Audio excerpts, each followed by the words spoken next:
Merci de choisir Écho d'Afrique sur DBS pour vous informer sur le continent.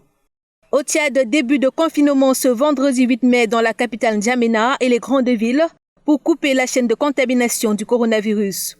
Pendant 2 semaines, les déplacements interurbains y sont interdits. Les véhicules transportant les marchandises ne sont autorisés à entrer en ville qu'à partir de 22 heures, soit 2 heures après la fin du couvre-feu qui commence de 20 heures à 5 heures du matin. Le Tchad compte 253 cas de Covid-19 pour près de 30 décès. D'après les autorités sanitaires, la plupart des cas est issu de la capitale tchadienne. En Côte d'Ivoire, allègement dès ce vendredi des mesures anti-coronavirus à travers tout le pays, sauf à Abidjan où sont concentrés les malades. Dans une déclaration jeudi, le président Alassane Ouattara a décidé de lever le couvre-feu et annoncer la réouverture des établissements scolaires, des restaurants, des salles de spectacle. Il a précisé que cette mesure d'assouplissement ne concerne pas la capitale économique, qui doit encore patienter jusqu'au 15 mai, date à laquelle les mesures prises seront appliquées. Ceci en fonction de l'évolution de la situation. Ces nouvelles orientations ont été engagées après une réunion du Conseil national de sécurité sanitaire qui a constaté que depuis le 21 avril, date à laquelle la capitale économique ivoirienne a été isolée du reste du pays, aucun cas d'infection n'a été signalé dans les autres villes. Selon les derniers chiffres officiels, Abidjan et sa région concentrent 98% des 1571 cas de coronavirus détectés en Côte d'Ivoire. Par ailleurs, le président Alassane Ouattara a allégé le couvre-feu qui sera désormais de 23 heures à 4 heures du matin. Toutefois, il a indiqué que les frontières du pays restent fermées jusqu'à nouvel ordre et le dispositif d'alerte sanitaire maintenu jusqu'à la fin de l'année 2020. Et puis, l'Union africaine a rejeté jeudi les critiques formulées par le président tanzanien John Magufuli, selon lesquelles les tests dont son pays dispose pour détecter le nouveau coronavirus seraient défectueux. Le directeur du Centre pour la prévention et le contrôle des maladies de l'organisation panafricaine a précisé que les tests que la Tanzanie et tous les pays africains utilisent sont des tests qu'ils ont validés. Dimanche dernier, le président tanzanien avait expliqué avoir fait tester secrètement par le laboratoire national une papaye, une caille et une chèvre et que ces tests s'étaient révélés positifs, remettant ainsi en cause la fiabilité des kits importés de l'étranger et dont le bilan officiel du nombre de contaminations dans son pays. Cette fois au Niger, les hôpitaux subissent de plein fouet les affres du Covid-19. Du fait de cette pandémie qui a jeté un vent de peur au sein des populations, de nombreux patients se méfient des centres de soins de peur d'être contaminés.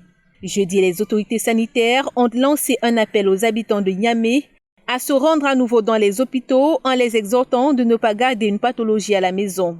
Depuis la détection du premier cas de coronavirus à Niamey le 19 mars, certains hôpitaux ont accueilli des malades, dont certains sont morts, et des centaines de membres du personnel soignant ayant eu un contact avec les malades ont été mis en quarantaine. Selon le dernier bilan officiel, le Niger enregistre 770 cas de coronavirus et 38 décès, dont le ministre du Travail Mohamed Ben Oumar. L'Afrique du Sud va apporter son aide à Madagascar dans ses recherches scientifiques sur l'artémisia, connue pour soigner le paludisme et utilisée dans l'élaboration du Covid organique dont les effets curatifs et préventifs ont été positifs contre le coronavirus selon le président malgache. Dans un tweet, le ministre de la Santé sud-africain a annoncé qu'une équipe de scientifiques allait collaborer avec leurs homologues malgaches. De l'avis de certains chercheurs sud-africains, l'artémisia, abondante sur le sol de Madagascar, présente des propriétés intéressantes car très efficace contre les parasites et les virus. Cette semaine, le président André Rajoelina, qui poursuit la promotion de ce remède miracle, a annoncé l'installation d'une usine pharmaceutique afin d'augmenter la capacité de production du Covid organique. Dans le reste de l'actualité, 30 personnes ont perdu la vie au Soudan dans des affrontements intercommunautaires dans l'état du Darfour Sud. Dans un communiqué, le cabinet du premier ministre soudanais Abdallah Hamdok a indiqué que ces heurts meurtriers ont éclaté mardi soir après un vol de bétail entre les membres de 2 communautés rivales, la tribu arabe Al-Rassikat et la tribu africaine Al-Falata. Le gouverneur du Darfour Sud a annoncé un déploiement des militaires dans la région pour mettre fin à ces violences.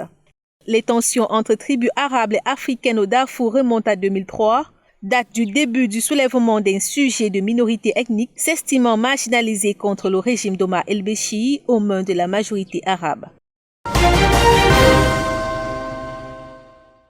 En Éthiopie, le Premier ministre Abiy Ahmed a dénoncé jeudi les aspirations anticonstitutionnelles de l'opposition, tout en annonçant des poursuites judiciaires contre ceux qui voudraient profiter de la crise sanitaire pour s'emparer du pouvoir. C'est que le pays devait organiser des élections générales fin août, mais la commission électorale a reporté sine die le scrutin en raison de l'épidémie de Covid-19.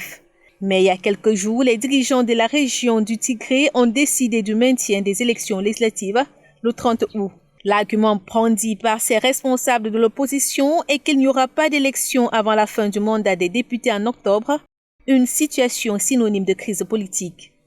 Mardi, les députés ont formellement saisi la Chambre haute du Parlement pour qu'elle se prononce sur une interprétation de la Constitution qui pourrait offrir une solution à cette impasse.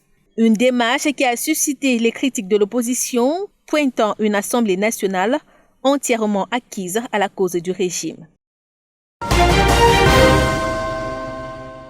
Un détour au Lesotho avant de refermer cette édition, le Premier ministre Thomas Thabane a confirmé ce 7 mai, sans donner de date précise, sa promesse de démissionner avant le 31 juillet. Accusé dans le meurtre de son ex-épouse en 2017, le chef du gouvernement est accablé par les pressions de sa coalition gouvernementale qui exige son départ au plus vite. Le 18 avril, Thomas Thabane avait fait descendre l'armée dans les rues du pays pour restaurer l'ordre face à ses rivaux. Sur médiation de l'Afrique du Sud voisine, la coalition gouvernementale s'est engagée dans la foulée à permettre un retrait digne du Premier ministre. Voilà qui fait l'essentiel de l'actualité en Afrique. À très bientôt.